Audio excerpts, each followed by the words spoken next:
Good afternoon, everyone. Welcome to Talks at Google. My name is Ethan Zhou. I'm a member of the engineering staffing team here in New York City. So in celebration of the Asian American Pacific Islander Heritage Month, the Asian Google Network has partnered with Talks at Google to invite Christina Seid, who is the owner of the Chinatown Ice Cream Factory. So for those of you who are not familiar with the Chinatown Ice Cream Factory, it is, you guessed it, an ice cream shop. It's been in New York for quite some time, and it's also one of the landmarks in Chinatown. They serve some of the most unique and authentic flavors in New York City. It's been featured in publications like the Times Magazine, the New York Times, as well as our very own Zagat. So just a little bit about Christina. So now she is the owner of the factory, the ice cream shop. And in addition to her responsibility in running the store and the daily operations and planning, she is also a mother, a blogger, and she's also a very active leader in the broader New York City community. She serves on the advisory board and committees for many nonprofit organizations like Asian Women in Business, the Chinatown Youth Initiative, as well as the Coalition of Asian Pacific Americans. So without further ado, I'd love to welcome Christina to Google.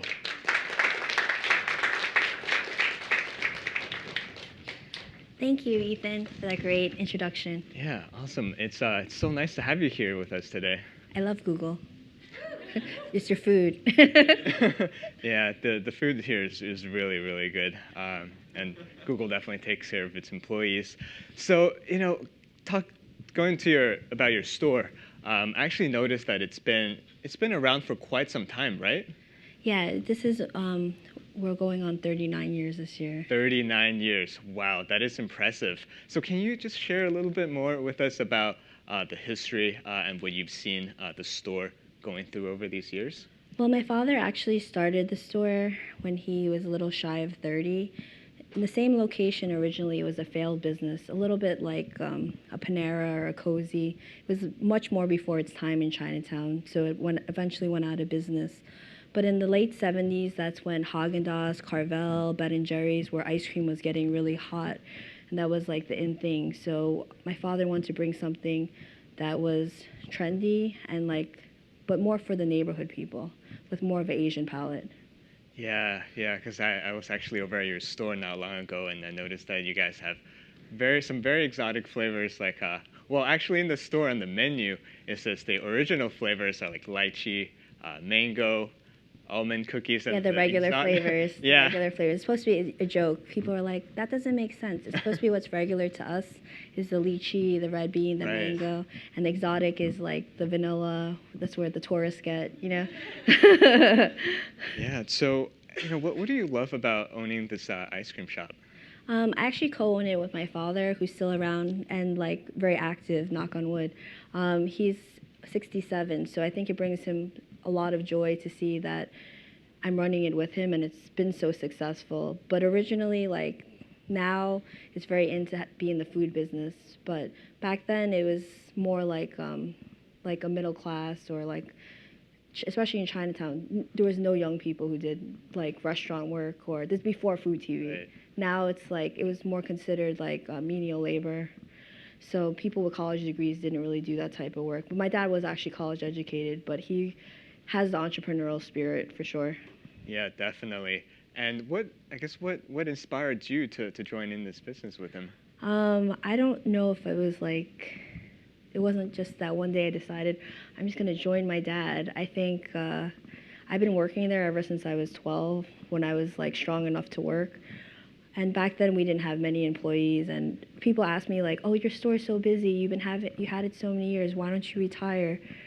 But we didn't make money for many years. New York wasn't what it was. Chinatown definitely wasn't what it was, what it is now. But as I grew older, the store got busier. So my ambitions were always catered around the store. When I went away to college, my dad was forced to hire more employees because he's like, oh, she has to go to college. But you have to come home summers, and you have to come home holidays. You can't go away because you got to work the store. So But as I got older, it got busier and busier, so it just made sense for me to go into the teaching profession because I love children, but also you have the summers off and you have weekends off and nights off, and that's when we're busy, right? So it seems logical. So when I was teaching, I was also working at the store, but then it just became too much where I'm just like, I either have 2 jobs or I have 1 job. And I just need to focus on just having 1 job because the work-life balance is just not happening for me. So that's how it became. Yeah, so you were actually in a teacher at once. Yeah, I mean, it's still very active with children. I wrote a children's book. I'm on the advisory board for the Children's Museum of the Arts. I do different things. I work with the kids in the neighborhood depending on what's going on, but I don't think I need to make it my full-time job. Right. My full-time job, obviously, the store. Yeah, absolutely. So you mentioned that when you were younger, you were working the store with your father, and the Chinatown was actually much more different back then. So how was it? What was it like? I guess working in Chinatown when you were 12. I really hated it.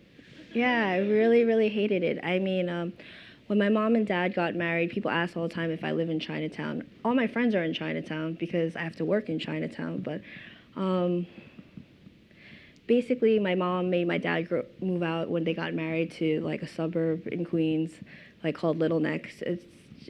That's where I want to do my Saturday morning cartoons and play sports. That's what kids want to do on the weekends. They don't want to be dragged to Chinatown and like I had to bag fortune cookies. We had to like, bag candy. Back then, our store used to be more like half ice cream store and half a candy shop. So that's where I started off. Nobody wants to scoop ice cream and mop the floors. This is like not what you picture. And this is called family help. This is not really like real help. So my dad gave me $30 for 15 hours. And that wasn't a good deal back then when I was 12 either, letting you know. It was not a good deal. So, of course I hated it. But my father always said, if you don't like doing this type of work, you have to study hard in school. But then when you work Saturday and Sunday for 15 hours, you don't feel like that ambitious about school because you don't have energy to study. But I used to kind of like feel very angry at my dad in the back of my mind. But then at the same time, I was more understanding because I know my father wouldn't make me go to work unless he needed the help. But we weren't making much money back then, so it's just logical. Yeah, and you actually did both, right? You worked and you went to school, completing your master's degree. Yeah, I did. That's quite incredible. And when did you, I guess, join in on the ownership? I think it was like a little bit after my master's degree. But even after my master's degree, I still finished a pastry certificate at ICE. And then I also went to French culinary when it was called French culinary for a little bit. But I think learning doesn't stop when you just finish a master's or finish whatever degree. When you're learning, you have to constantly be learning, whether it's at Google Talks or whatnot. Got it. Yeah, and when reflecting on your journey as the co-owner of this ice cream shop, what were some of the things that you learned, and what was it like when you initially took over the business, and also your journey from taking over to what it is essentially now today, super famous, line out the door. What was that like for you? I think it's very cool that they call it being an entrepreneur. When I did it, nobody was doing it, so a lot of my classmates from college would say, oh, is it because you can't get a job? Or is it like, why are you working for your parents? Nobody was doing food business at that time, because I'm dating myself a little. But this is like, I'm a child of the 80s, right?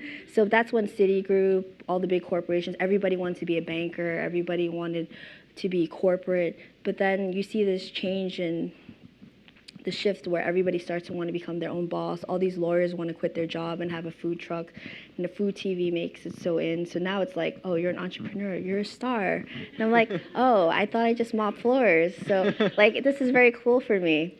I won my first award, and Abigail Disney, she gave me an award, and part of my speech was like, this is the only award that I've ever won in my life. I've always been mediocre in school. This is so amazing.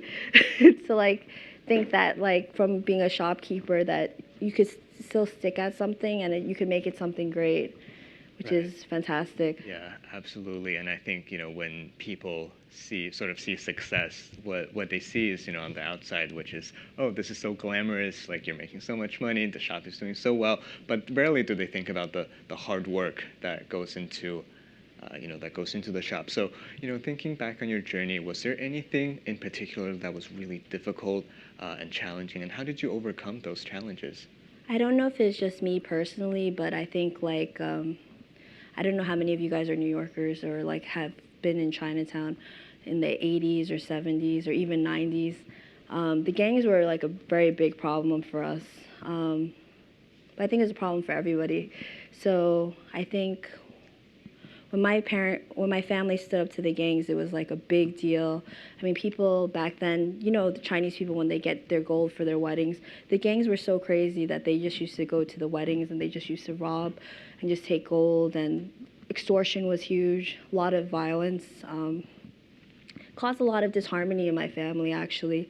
My mother wanted my father to sell the business, and actually I wanted my father to sell the business because if you think your dad's going to get killed, of course you want to dad sell the business.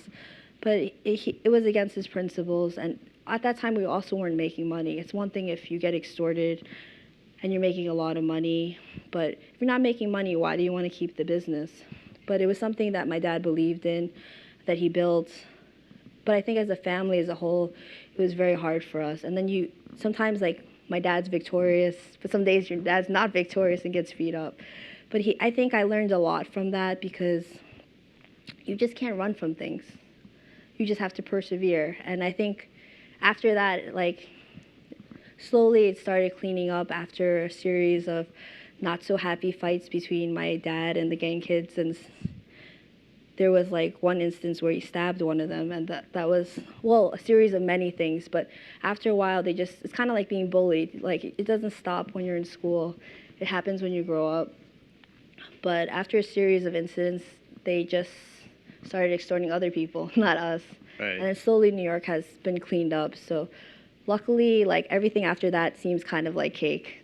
Yeah, yeah, so that's pretty real. I mean, what was that like for you, having gangs coming to extort you, and then building up to the point where, that incident happened? Well, I feel fortunate, when I was about 12, when I started working, it was bad, but they kind of laid off us a little bit. But I try, because I'm a girl and was young, when they try to cluster in front of your store to scare people away from doing business with you, or they kind of try to intimidate you. It's better that I talk to them instead of my dad, I found, because Right. they could get into more confrontations. So I try to use the girl factor, I'm a kid factor. It's oh guys, sorry, I think you're blocking my doorway. And usually they just feel bad for me, so they go somewhere else. But sometimes when they get into things with my dad, it's not that cool. Yeah, that must be quite challenging. I mean, at the time, I could only imagine what that was like. I mean, it used to be so bad that I remember when my dad, we used to park our car so far by the Brooklyn Bridge, on Delancey Street. I don't even know if that's the name of the bridge. It's so bad. But by Delancey Street, and we used to have to walk to Chinatown. And when we used to take my sister, I remember my dad used to carry a gun under the baby carriage. But this is Chinatown, in the Right. 80s and 90s, and it just was not that great.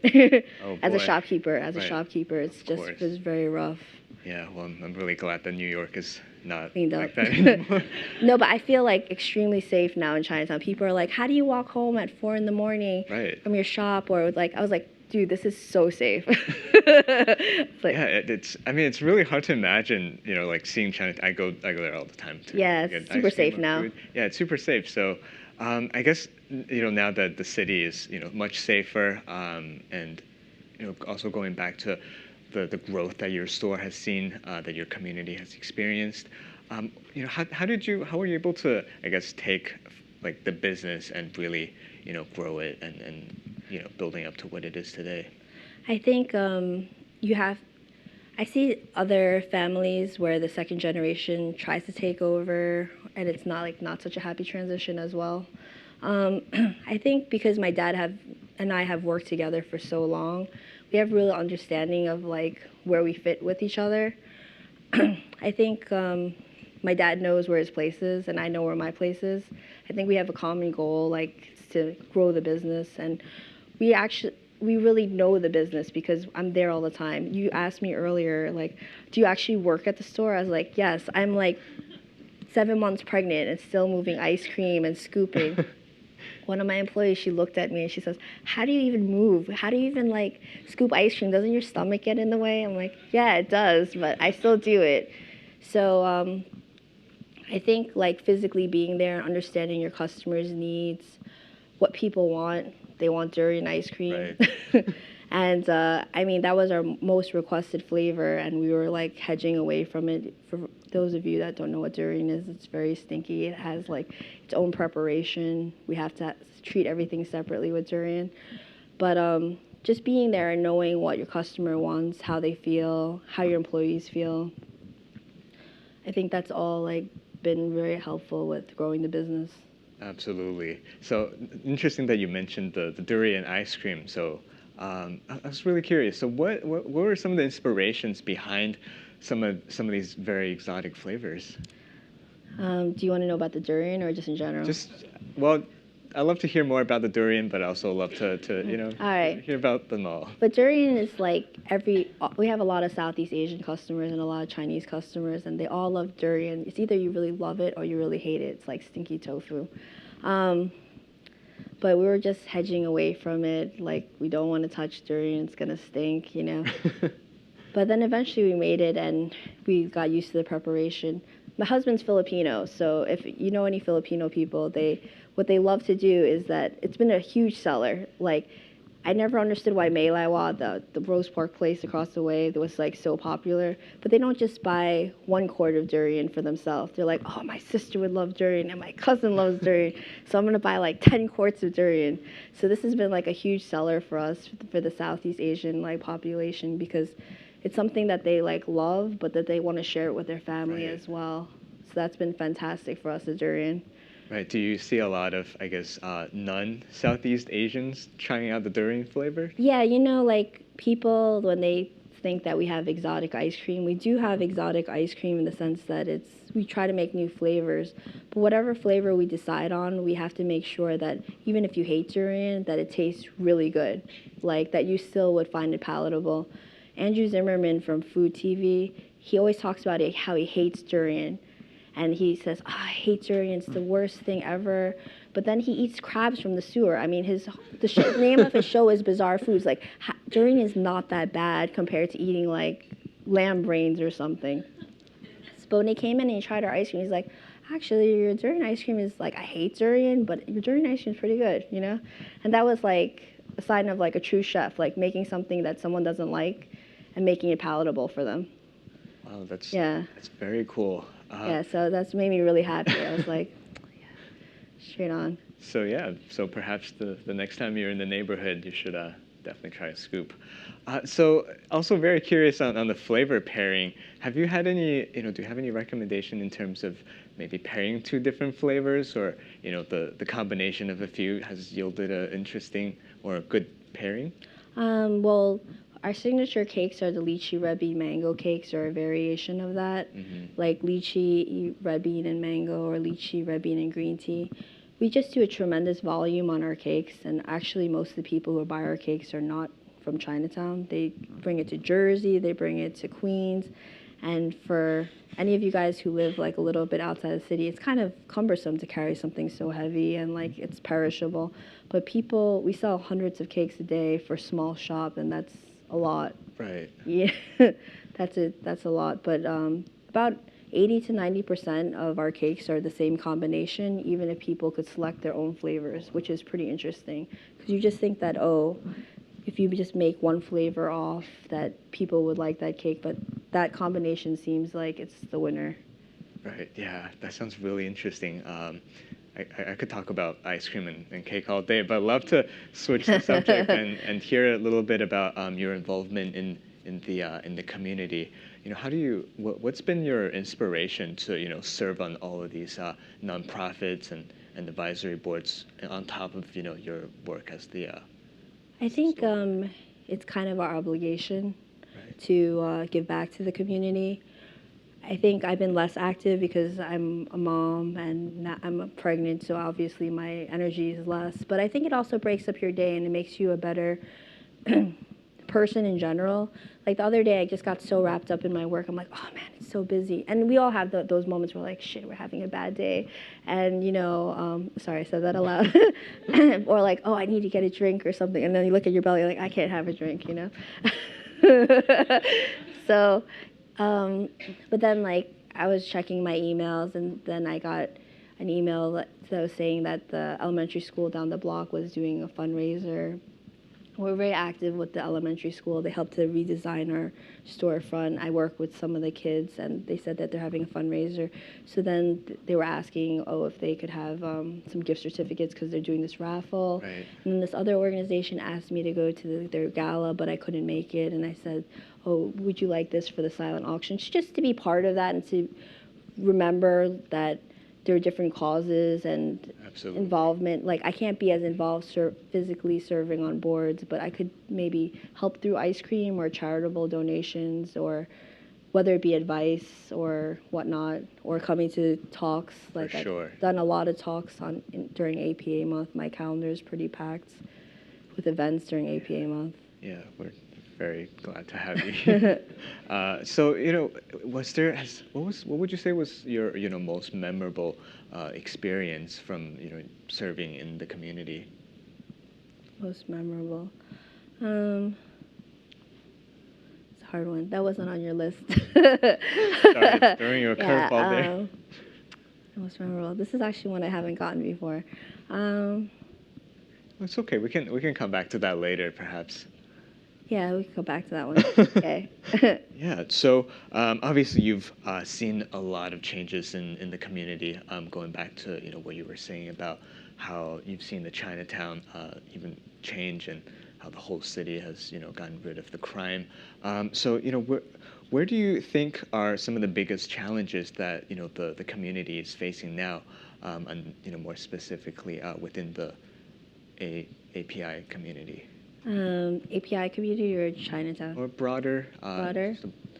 I think we're increasing in our population, obviously, in New York City, which is great. I think we're doing a pretty good job overall, like with growing different organizations and whatnot, and getting involved and creating affinity groups. But I think that some help that might help from the corporate side would be maybe some more matching programs, corporate matching, some more support on their side. But I think it's a kind of a broad question. Yeah, like sorry, like APA. I think voting is pretty big. I think the vote, people need to be more involved with voting. The Asian population for sure. Right. People need to recognize we'll recognize a lot more of our needs if we vote more. Doesn't matter who you vote for. It just matters that you vote. Yeah, absolutely. So I think that's really important, given that the New York City has really seen an increase in Asian American population, as well as with the big election coming up. Yeah, nobody in my family eats until everybody votes. Like even local elections, like it's very important. It doesn't matter who you vote for, but we need to be recognized as a voting bloc. Absolutely, absolutely. So just in a few minutes, we'll open up the floor for Q&A. So if you have some questions that you would like to ask Christina, you can feel free to go ahead and line up at the mic now. So, going back to I guess the ice cream, because I love it so much. So what can you tell us more about the process and the work that really goes into making these ice cream? Do you guys make it in-house or is it outsourced? We actually make everything on premises, Oh, wow. which is pretty impressive considering we only have 550 square feet on top and 550 for production space, and we have a huge volume. Each ice cream flavor has a different preparation, so I think that's like fantastic because it's like, it's just kind of proprietary. It's just me and my dad that prep everything. But I think a lot of it comes from also inspiration. Like Zen butter is one of our more popular flavors, Right, where yeah. maybe like you wanted to go back to like knowing where the inspiration came from, or Zen butter is actually not something that's Chinese, like in the sense like people think, oh, it's like Zen, like Zen. and then butter. So it's actually peanut butter ice cream with sesame seeds.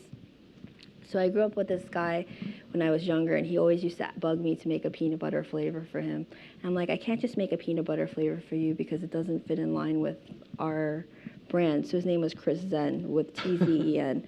And then one day I was eating at what's Xi'an Foods right now, but it used to be a restaurant owned by my friend, and she used to make peanut butter noodles with sesame seeds, which is whole peanut butter sesame seed noodles. Good. So it's like a more Shanghai dish. So I was eating and I was like, oh, this is like really cold and like delicious. It's peanut butter and sesame seeds. So in his honor, I decided to create the name Zen Butter, but instead of a Tzen, it's Zen. So people think it's like this so that's one of the inspirations. But whenever I eat something, I get inspired. So right. So I eat a lot of different things. I think a lot of entrepreneurs, sometimes like they just get so wrapped up in their business, they only eat their own food. It's like I like to try everybody's food. Yeah, and also you're in a good place to try out. Yeah, it's New York City. Yeah. Yeah. It's perfect. So I love eating out, experiencing different things. Yeah, and it's also good to know that I guess for your inspiration, you kind of just pick it up from the smallest things in life. And I guess I'm also hearing a little bit, if I bug you enough, you'll make another flavor in my name? Maybe. Very cool. So, at this point, any question from the audience? Oh, hey. So maybe we'll see the next ice cream flavor will be like the Ethan. So thanks for coming in. It's really exciting to hear from you, especially from a local perspective. And I think everybody loves ice cream, so thank you so much for also kindly bringing it all for us to try. My question is more for entrepreneurs. Like you mentioned, there's a lot of people like food and food shops, food trucks. It's like the thing now, right? And I see, especially in the LES and Chinatown, a lot of new places coming up. What would you say in terms of what would your best advice be for budding entrepreneurs in the food space, especially here in New York City? I think it's important to make whatever food that you're designing for your business not too faddish. I feel like New York City is like the land of fads, like it's this fad or that fad. I think when my father started Ice Cream Factory, he was really innovative for his time. Back then, nobody was flavoring food. This is like the late 70s. Nobody had green tea ice cream. People didn't even know what green tea was. This is before Snapple made green tea cool. Now green tea, you could have it anywhere. People would ask, what's green tea? But now everything's so faddish. It's like, you see it on BuzzFeed or like, oh, that they have like a rainbow this or like... I just think that fads, they come and go. People will line up for like a day. These pop-ups, they come all the time, which is great. Pop-ups are great, and I've attended them, but I don't know if it's enough to be like a main business. So I think that when you make your food in New York City, you have to make it something that people will just genuinely love and that they'll come back for more, not something that's just a one-stop like shop. Thanks. Thanks, Ashley.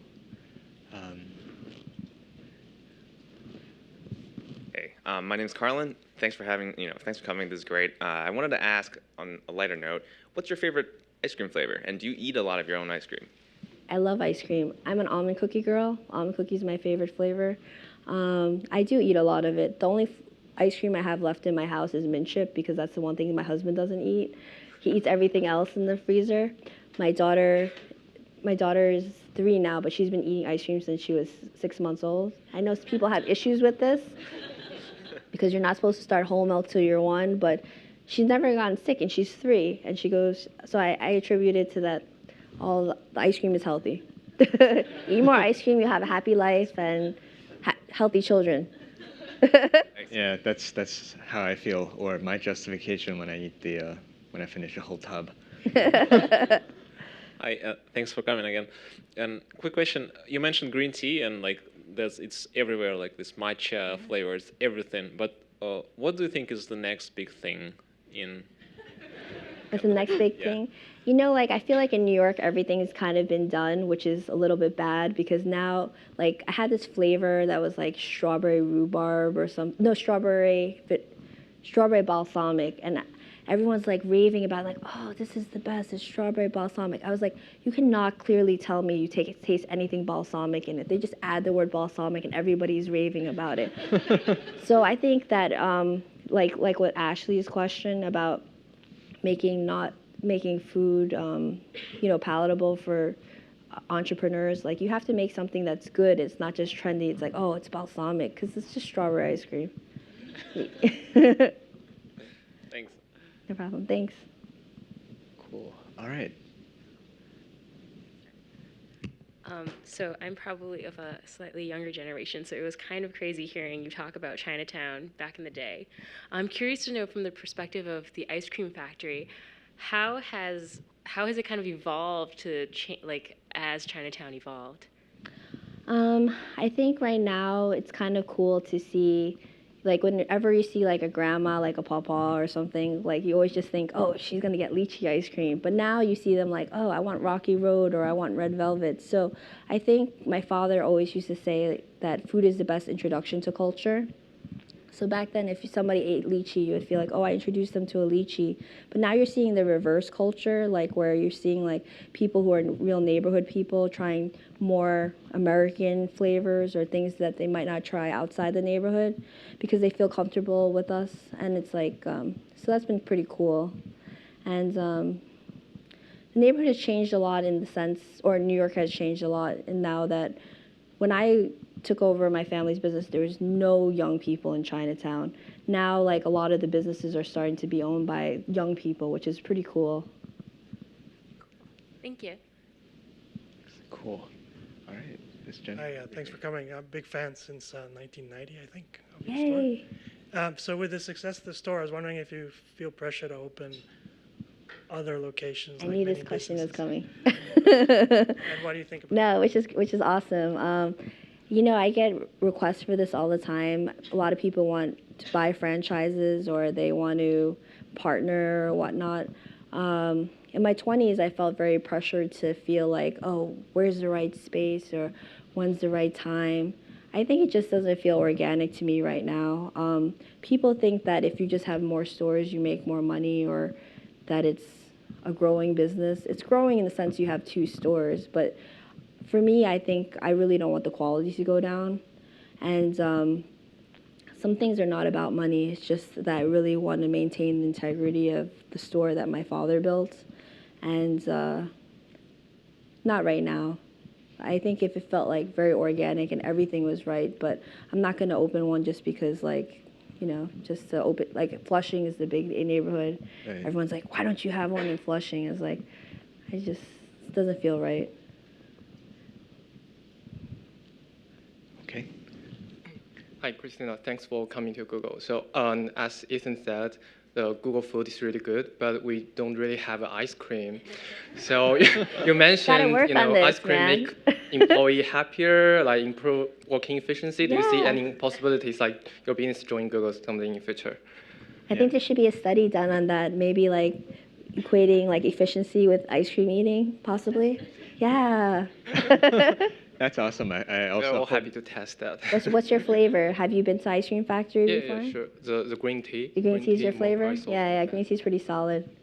That's awesome. I also hope that our kitchen staff is here too, so they heard this question. And we also happen to have some flavors and ice cream here today, thanks to Christina for bringing it over. We have